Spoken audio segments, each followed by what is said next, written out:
Analisis wacana pengantar analisis media. Pokok materi. Bab 9 Sarah Mills. A. Posisi subjek objek. B. Posisi pembaca.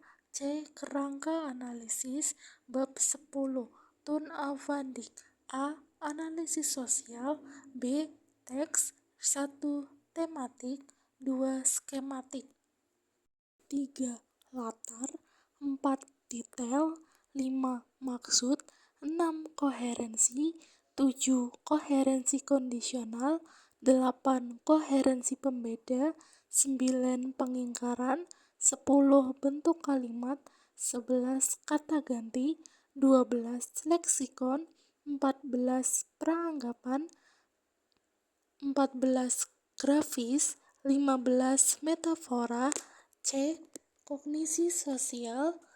1. Kognisi sosial produksi berita. D. Analisis sosial. 1. Praktik kekuasaan. 2. Akses mempengaruhi wacana. E. Kerangka analisis. Bab 9 Sarah Mills. Sarah Mills banyak menulis mengenai teori wacana, tetapi titik perhatiannya terutama pada wacana mengenai feminisme, yakni bagaimana wanita ditampilkan dalam teks, baik dalam novel, gambar, foto, ataupun dalam berita. Oleh karena itu, apa yang dilakukan oleh Sarah Mills sering juga disebut sebagai perspektif feminis, di mana titik perhatian dari analisis wacana adalah menunjukkan bagaimana wanita digambarkan dan dimarginalkan dalam teks berita, dan bagaimana bentuk dan pola pemarginalan itu dilakukan. A. Posisi subjek objek. Dalam analisis wacana kritis Sarah Mills, aspek terpenting yang dikaji adalah bagaimana suatu pihak, gagasan, atau peristiwa ditampilkan dengan cara tertentu dalam berita hingga mempengaruhi pemaknaan oleh halayak. Wacana media tidak bersifat netral, melainkan cenderung menempatkan aktor tertentu sebagai subjek yang mendefinisikan peristiwa. Meskipun idealnya setiap aktor memiliki kesempatan yang sama untuk menceritakan dirinya sendiri sesuai persepsinya, realitasnya menunjukkan adanya ketimpangan kuasa yang besar.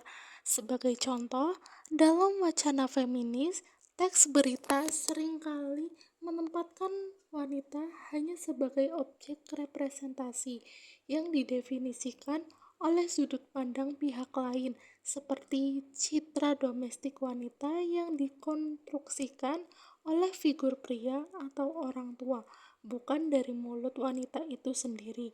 Struktur pemberitaan seperti ini menunjukkan keterbatasan sudut pandang penceritaan yang bias, sehingga halayak tergantung sepenuhnya kepada narator yang memegang otoritas tunggal untuk menampilkan dirinya sebagai juru warta kebenaran.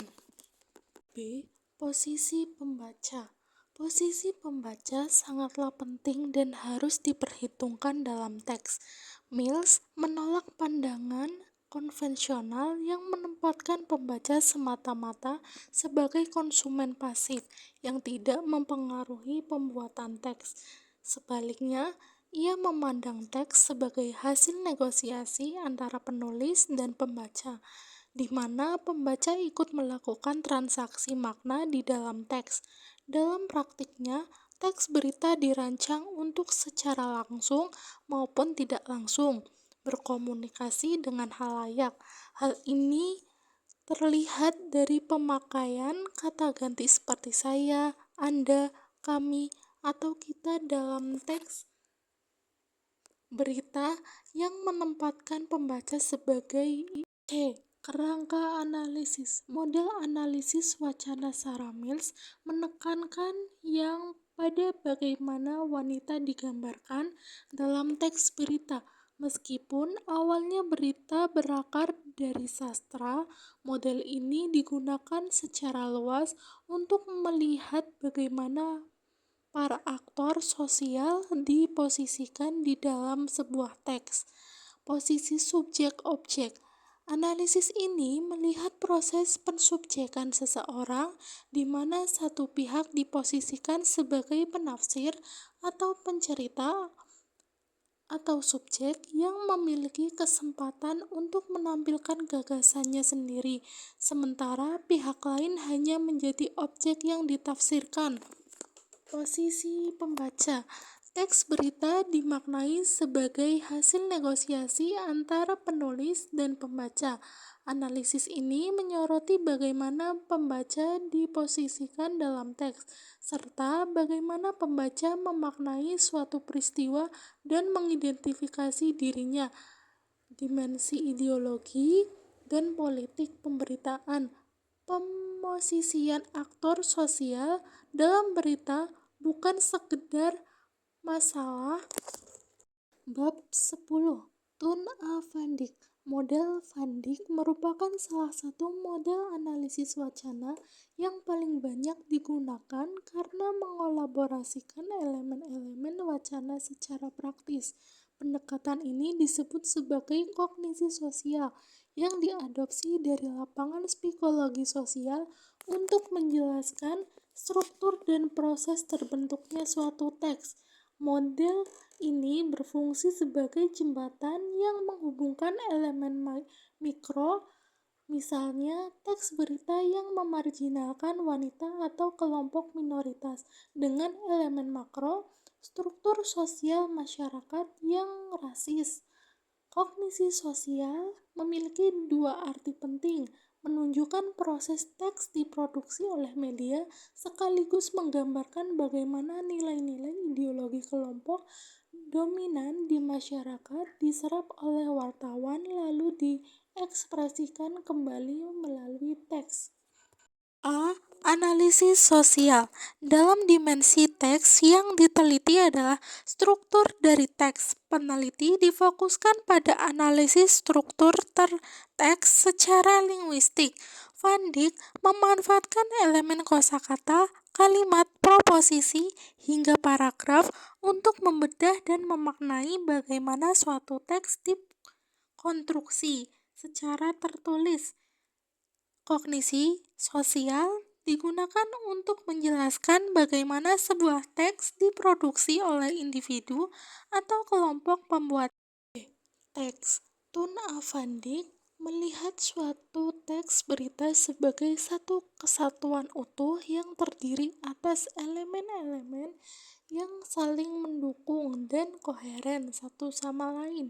Menurutnya, struktur teks ini berwujud seperti piramida yang dibagi menjadi 3 tingkatan. Yang pertama, struktur makro, menunjukkan makna global atau umum dari suatu teks yang diamati melalui topik atau tema utama yang diangkat dalam berita, meliputi struktur wacana tematik dan retoris. Yang kedua, superstruktur, berhubungan dengan kerangka teks atau skema, yaitu bagaimana bagian-bagian dan urutan berita seperti pendahuluan, isi, penutup, dan kesimpulan disusun secara utuh, meliputi struktur wacana skematik. Yang ketiga, struktur mikro, menunjukkan makna lokal atau kecil dari wacana yang dapat diamati dari pilihan kata, kalimat, paragraf, proposisi, gaya bahasa, hingga retorika yang dipakai dalam teks, meliputi struktur wacana, semantik, sintaksis, dan stilistika. Hubungan antar elemen-elemen ini membantu peneliti memetakan bagaimana teks dibangun dari unit terkecil hingga membentuk tema global. 1. Tematik. Elemen tematik merupakan gambaran umum, ringkasan, atau gagasan inti dari suatu teks berita. Topik atau tema ini menggambarkan apa yang ingin diungkapkan oleh wartawan sekaligus menunjukkan konsep dominan, sentral, dan paling penting dari keseluruhan isi pemberitaan. Kedua, skematik. Skematik atau superstruktur adalah skema atau kerangka yang menyusun bagian-bagian teks berita hingga menjadi satu kesatuan utuh. Alur penulisan berita umumnya mengikuti konvensi standar yang terdiri atas dua kategori besar, yaitu ikhtisar atau judul dan teras berita, serta kisah berita atau situasi dan komentar. Penyusunan skema teks bukan sekedar masalah teknis tata letak, melainkan bagian dari strategi jurnalis untuk menonjolkan atau menyembunyikan informasi tertentu, bagian yang dianggap penting atau ingin ditekankan untuk membentuk opini pembaca akan ditempatkan di bagian atas seperti judul atau paragraf awal, sedangkan informasi pendukung atau yang ingin disamarkan sengaja diletakkan di bagian akhir. Dua elemen utama skema, yang pertama, lead, merupakan elemen terpenting setelah judul karena berfungsi sebagai pengantar yang menyimpulkan topik utama berita serta ringkasan. Yang kedua, story, bagian yang menguraikan situasi secara lebih mendalam.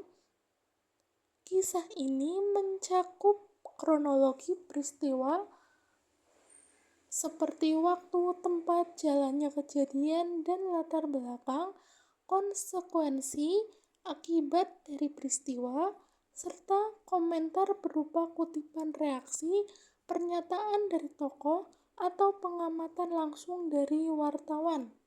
3. Latar. Latar merupakan elemen yang mempengaruhi arah pembentukan makna teks. Pemilihan latar belakang tertentu dapat dipakai untuk membenarkan atau mendukung gagasan yang diajukan jurnalis. Misalnya, menambahkan latar kasus konflik agama masa lalu untuk membenarkan penafsiran atas konflik yang baru terjadi. 4. Detail. Elemen detail merupakan strategi bagaimana wartawan mengontrol informasi dengan cara memberikan detail yang melimpah pada satu sisi yang menguntungkan posisinya, sekaligus mengurangi atau menyembunyikan detail dari sisi lawan secara sengaja. 5. Maksud. Elemen wacana maksud berfungsi menyajikan informasi yang menguntungkan komunikator secara eksplisit, jelas, dan tegas berdasarkan fakta, sementara informasi yang merugikan akan disamarkan secara implisit, eufemistik, dan berbelit-belit agar publik hanya menerima informasi yang menguntungkan pihak komunikator tersebut.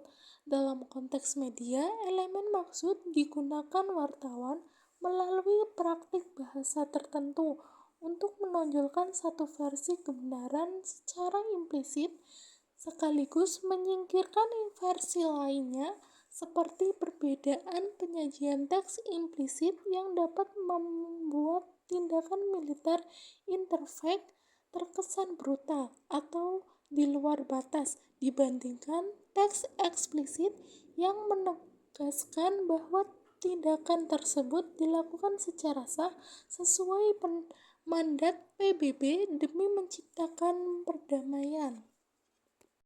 6. Koherensi. Koherensi merupakan elemen wacana berupa jalinan antar kata atau kalimat yang digunakan komunikator secara strategis untuk menghubungkan dua fakta berbeda, baik dipandang sebagai peristiwa terpisah menggunakan kata hubung dan maupun sebagai hubungan sebab akibat menggunakan kata hubung akibat, yang pemilihannya ditentukan oleh sejauh mana kepentingan komunikator terhadap peristiwa tersebut.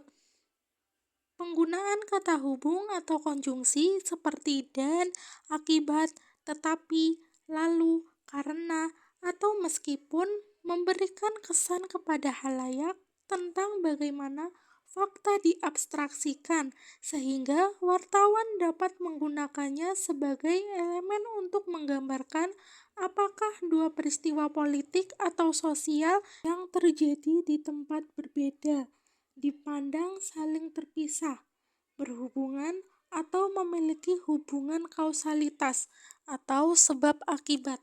7. Koherensi kondisional. Teks paragraf koherensi kondisional ditandai dengan pemakaian anak kalimat sebagai penjelas atau keterangan dari proposisi utama melalui kata hubung seperti yang atau di mana, yang berfungsi mencerminkan kepentingan komunikator dalam memberikan penilaian baik atau buruk terhadap suatu subjek tanpa mengubah arti dasar kalimat jika anak kalimat tersebut dihilangkan.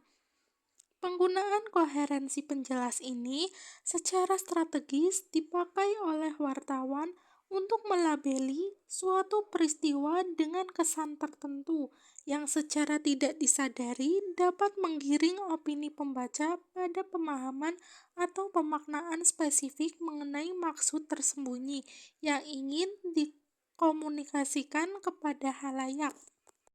8. Koherensi pembeda.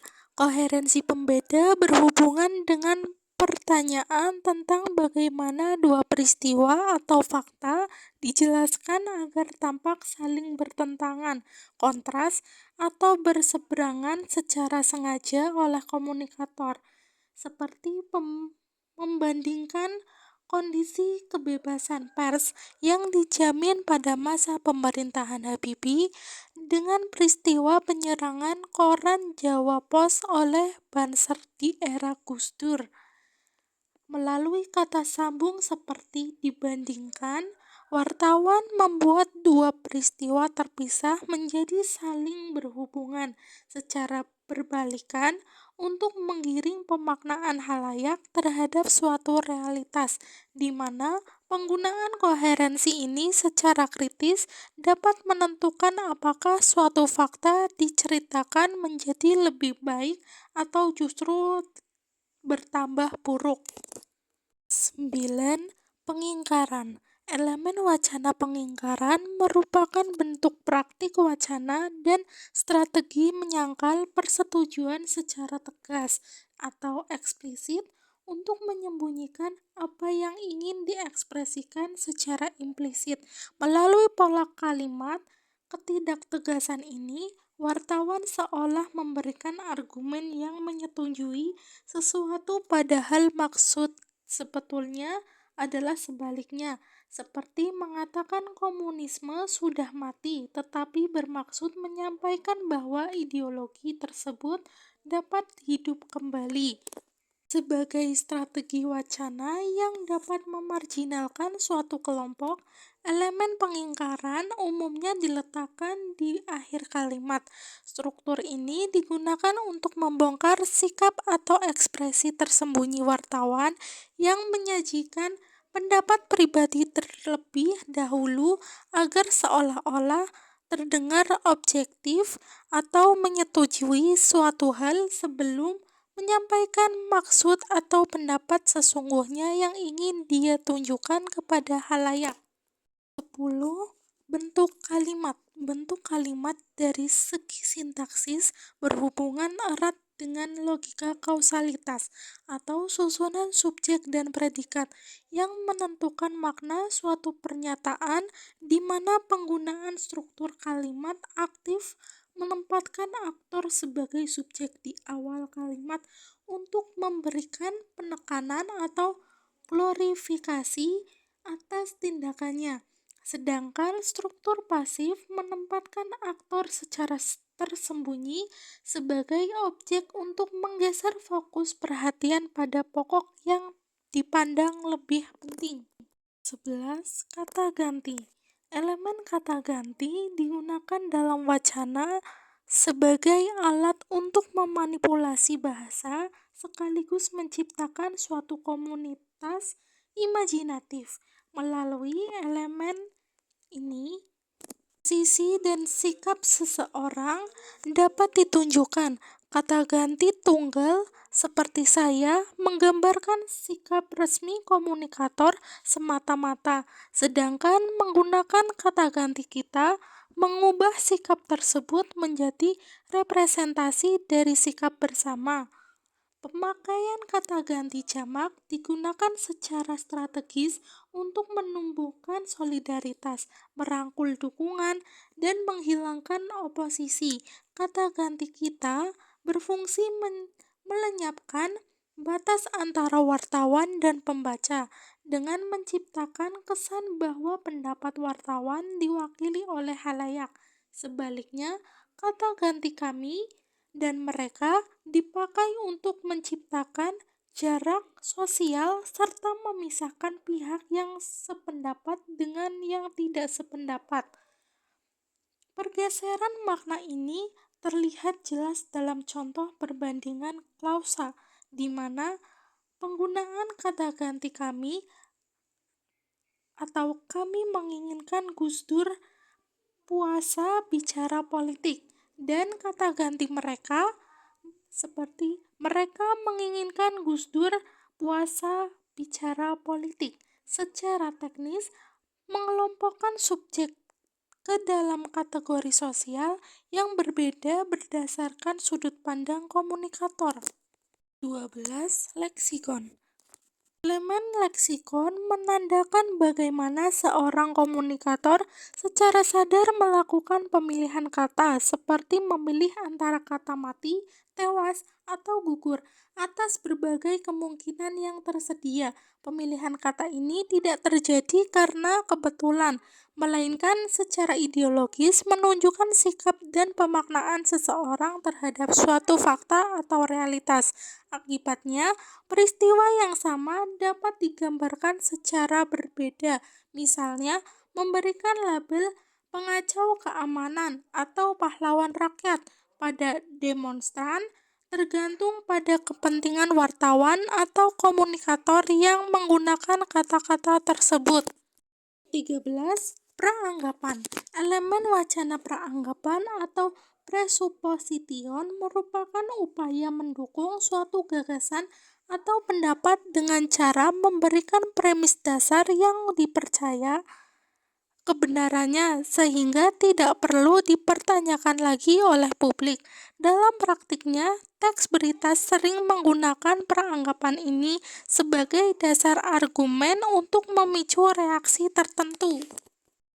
14. Grafis.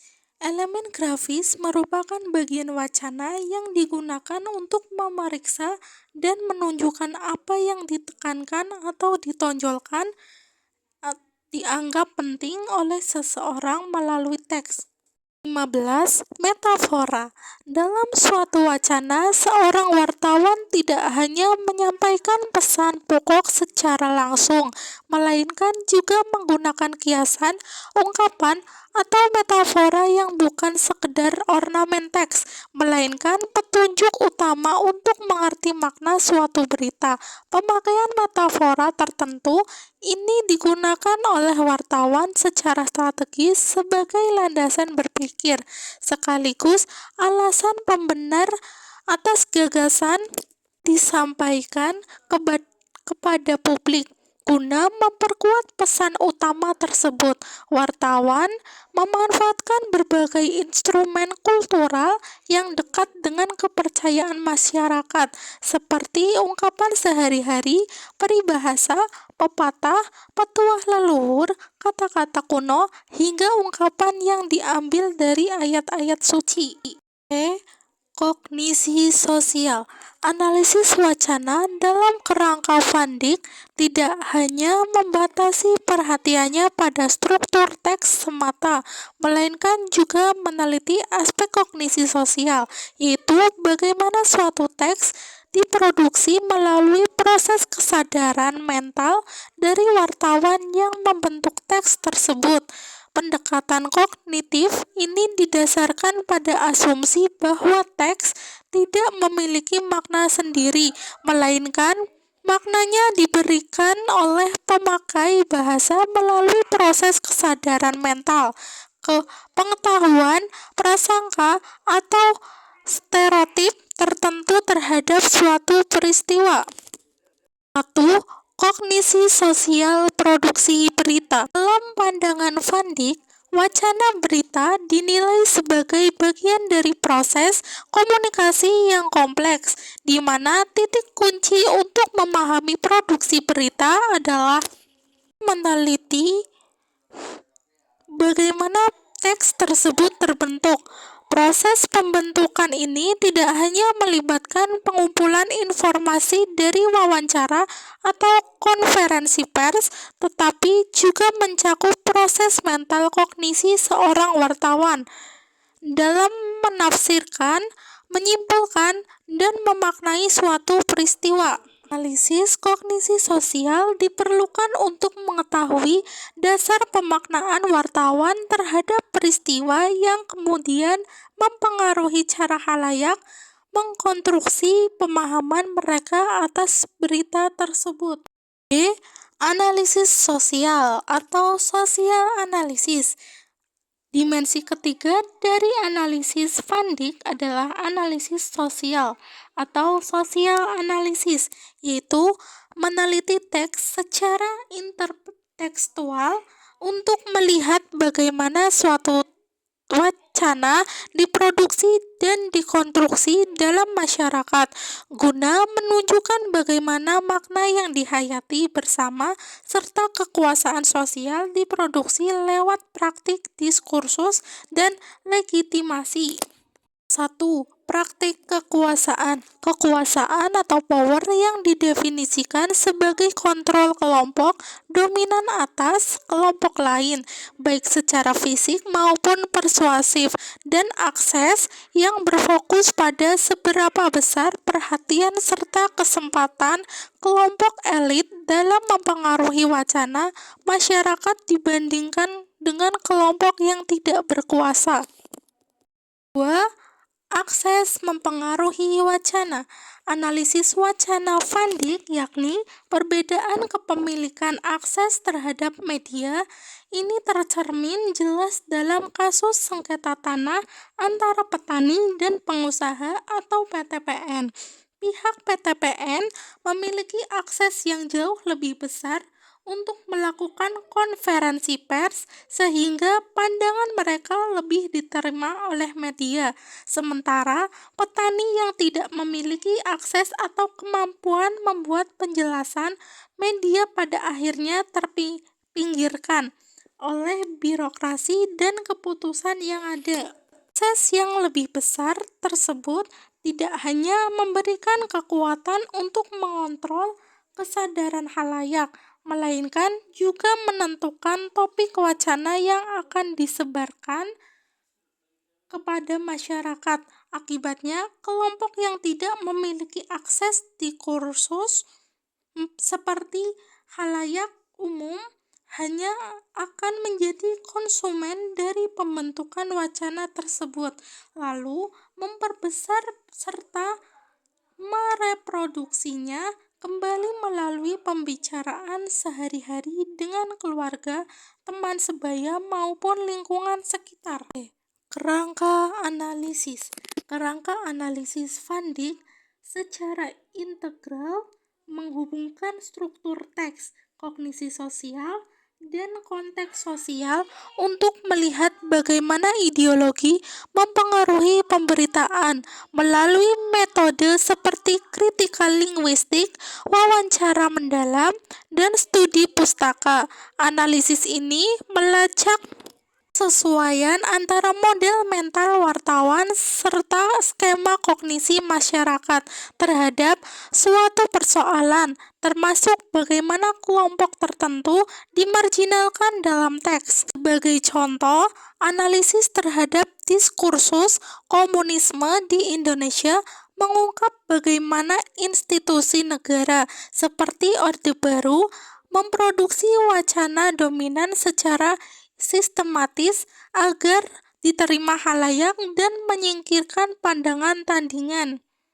Implementasi model ini juga diterapkan pada teks berita media Indonesia Februari 2000 mengenai demonstrasi buruh PT Kongtai Indonesia atau KTI, di mana teks tersebut cenderung memarjinalkan aksi buruh dengan menggambarkan perilaku mereka secara anarkis tanpa memberikan liputan memadai terhadap latar belakang pelanggaran pihak perusahaan.